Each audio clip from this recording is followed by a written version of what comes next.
টকশোতে আপা শাহরিয়ার কবিরকে প্রশ্ন করছে যে জামাত ইসলাম কেন নারী প্রার্থী দিল না।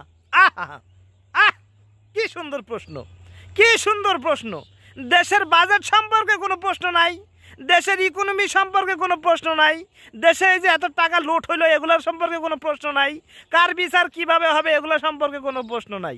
ওনাদের প্রশ্ন খালি ভোগ বিলাসিতা, স্বাচ্ছন্দ্য, আর যেখানে ভাইরাল টপিক আছে। ক্যারে ভাইরে ভাই, জামাত ইসলাম দাঁড়ি মানে মেয়ে প্রার্থী দেখ না ছেলে প্রার্থী দেখ, এটা আপনার সমস্যাটা কোথায়? এখানে আপনার সমস্যাটা কোথায় বুঝতে পারছি। ও আপনার একটু সমস্যা হয়, আপনি তো উপস্থাপিকা, মাথায় আবার কাপড় টাপড় দেওয়া লাগে কিনা, জামাত ইসলাম একটু হুজুর হুজুর টাইপের মানে খোঁচায় খোঁচায় প্রশ্ন করেন নাকি। আর ইসলাম যদি আপনারে বলে প্রার্থী দেওয়া যাবে না, তা প্রার্থী না দিলে সমস্যাটা কোথায়? অবশ্যই প্রার্থী দেওয়া যাবে, অবশ্যই হবে, কিন্তু ইমাম হচ্ছে থাকবে ছেলেরা, ইমাম মানে পুরুষ, লিডিং দেবে ছেলেরা। মেয়েদের ক্ষেত্রে এটা আল্লাহ তাআলা বলে নাই।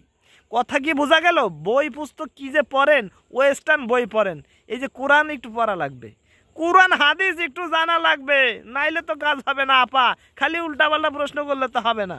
কথা কি ক্লিয়ার নাকি ভেজাল আছে? দাদার ছিল মেলা, বাপের আছে অল্প, আর ভিডিওতে দিয়ে গেলাম একটুখানি গল্প। তো জামাত ইসলাম বিএনপি কি প্রার্থী দিল ওইটা প্রশ্ন করে আপনার লাভ নাই। এই যে আধা ঘন্টা 1 ঘন্টা সময় নষ্ট করেন, দেশের উন্নয়ন সম্পর্কে একটু আলোচনা করেন। কি মন খারাপ হয়ে গেল?